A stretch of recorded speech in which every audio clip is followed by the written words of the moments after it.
Salam Bapak Ibu, selamat pagi, selamat bergemar bersama saya Dwi Sukarto SPD. Adapun bacaan gemar terdapat di dalam Lukas pasal 4 ayat 1 sampai 12. Demikian bunyi firman Tuhan. Yesus yang penuh dengan Roh Kudus kembali dari sungai Yordan lalu dibawa oleh Roh Kudus ke padang gurun. Di situ ia tinggal 40 hari lamanya dan dicobai iblis. Selama di situ ia tidak makan apa-apa dan sesudah waktu itu ia lapar. Lalu berkatalah iblis kepadanya, "Jika engkau anak Allah, suruhlah batu ini menjadi roti." Jawab Yesus kepadanya, "Ada tertulis, manusia hidup bukan dari roti saja." Kemudian ia membawa Yesus ke suatu tempat yang tinggi, dan dalam sekejap mata ia memperlihatkan kepadanya semua kerajaan dunia. Kata iblis kepadanya, "Segala kuasa ini serta kemuliaannya akan kuberikan kepadamu, sebab semuanya itu telah diserahkan kepadaku, dan aku memberikannya kepada siapa saja yang ku kehendaki. Jadi, jikalau engkau menyembah aku, seluruhnya itu akan menjadi milikmu." Tetapi Yesus berkata kepadanya, "Ada tertulis, engkau harus menyembah Tuhan Allahmu dan hanya kepada Dia sajalah engkau berbakti." Kemudian ia membawa Yesus ke Yerusalem dan menempatkan Dia di bumbungan bait Allah, lalu berkata kepadanya, "Jikalau engkau anak Allah, jatuhkanlah dirimu dari sini ke bawah, sebab ada tertulis, mengenai engkau ia akan memerintahkan malaikat-malaikatnya untuk melindungi engkau, dan mereka akan menatang engkau di atas tangannya, supaya kakimu jangan terantuk kepada batu." Yesus menjawab katanya, "Ada firman, jangan engkau mencobai Tuhan Allahmu." Sesudah iblis mengakhiri semuanya pencobaan itu, ia mundur daripadanya dan menunggu waktu yang baik. Bapak, Ibu, dan saudaraku yang dikasihi Tuhan, di dalam pencobaan Tuhan yang dilakukan iblis kepada Tuhan Yesus ini sama persis ya metode atau caranya dengan pencobaan yang dilakukan oleh pada Adam pertama, dan Yesus adalah Adam yang kedua. Sayang Adam yang pertama itu jatuh ya, namun Tuhan Yesus tidak. Di dalam kitab Ibrani dikatakan bahwa Tuhan Yesus bisa merasakan apa saja masalah, problema, persoalan yang ada di dalam kehidupan kita. Ya, karena Dia telah mengalami pencobaan, dan Dia mengalami pencobaan itu di dalam dirinya. Dan Tuhan Yesus adalah suatu contoh atau suatu teladan bagaimana untuk bisa mengalahkan suatu pencobaan, yaitu dengan cara mengalahkannya dengan firman Tuhan. Tuhan Yesus sama sekali tidak menggunakan perkataan dari dirinya sendiri yang bersumber dari dirinya sendiri, tetapi semuanya itu dikatakan berasal dari firman Tuhan, yaitu firman Allah. Ya, apa yang dikatakan oleh iblis itu disangka dengan firman Tuhan.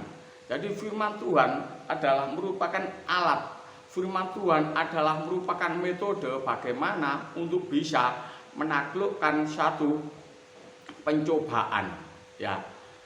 Jadi di sini firman Tuhan adalah kebenaran. Firman Tuhan menjaga agar kehidupan anak-anak Tuhan itu kudus senantiasa. Itu sebabnya firman Tuhan berkata, "Kuduskanlah mereka dalam kebenaran, firman-Mu adalah kebenaran."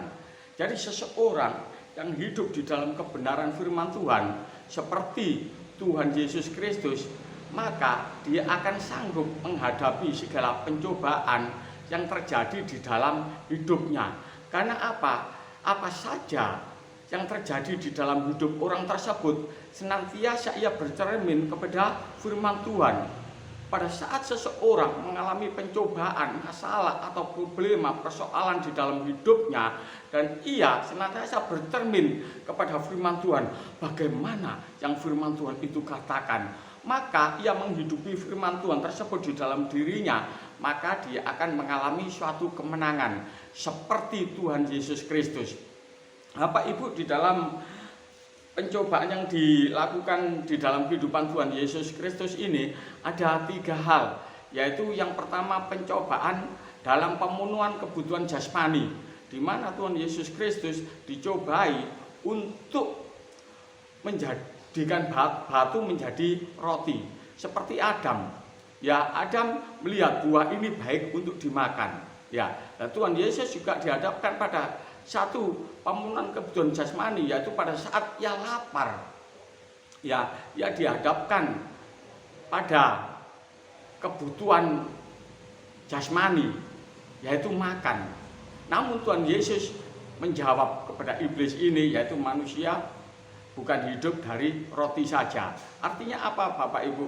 Firman Tuhan itu adalah satu sumber kehidupan. Karena manusia ada sebagaimana ada, itu tercipta dari firman Tuhan. Maka pada dasarnya firman Tuhan itu adalah satu-satunya kebutuhan yang memberikan semangat di dalam hidup manusia untuk menanggulangi pencobaan tersebut.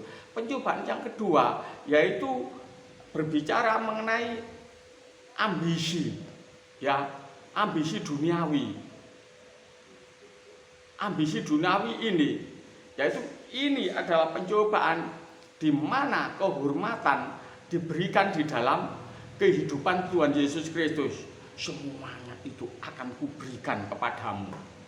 Ya, kalau kamu menyembah aku, karena apa? Dunia dengan segala isinya ini ada di dalam kekuasaanku, sudah diberikan kepada aku. Siapa yang memberikan?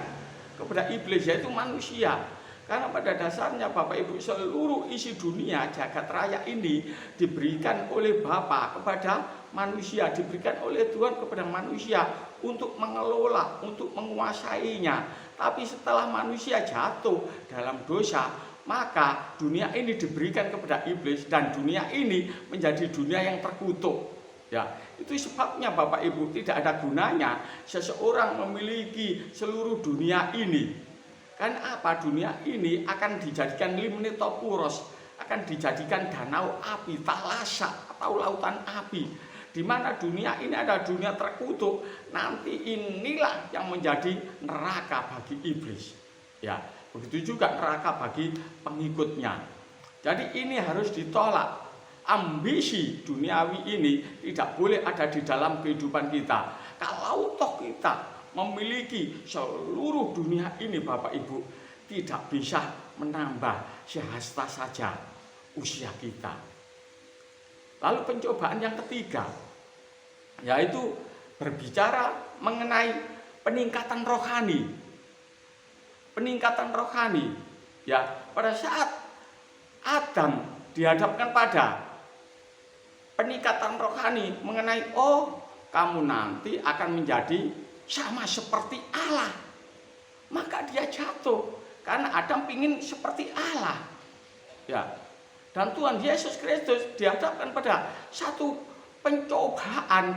Ya, Allah akan menatang engkau, kamu kan anaknya, kamu kan pasti dilindungi. Lah, di sini Bapak Ibu, ya, Tuhan Yesus tidak melakukan itu. Ya, seakan-akan iblis itu mengunggul-unggulkan Tuhan Yesus, kamu kan anak Allah, kamu hebat. Ya, pasti Allah itu akan menyediakan seperti itu. Dan ini tidak dilakukan, tidak dikerjakan oleh Tuhan Yesus Kristus, karena ini bersumber dari pikiran si jahat. Pada saat orang Israel ada di padang gurun, seperti Tuhan Yesus Kristus juga pada saat ini ada di padang gurun, orang Israel berkata seperti ini, oh iyalah, aku percaya ya, Allah memang bisa mengeluarkan air dari batu. Ya, pertanyaannya, apakah Allah juga bisa menyediakan daging saat ini? Loh, seperti itu Bapak Ibu. Jadi bangsa Israel ini ada di dalam ada di dalam ketidakpercayaan kepada Allah, pemeliharaan Allah.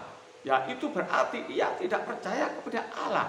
Namun Tuhan Yesus itu percaya dan membawa hidupnya kepada Tuhan, sehingga Tuhan Yesus lolos dari pencobaan ini. Mari Bapak Ibu, kita meneladani Tuhan Yesus sehingga kita menang dari pencobaan. Tuhan Yesus memberkati. Saya akan mengakhiri bacaan firman Tuhan ini dengan satu pujian. agar kita senantiasa dilindungi oleh Allah, dilindungi oleh kebenaran firman Tuhan. Haleluya.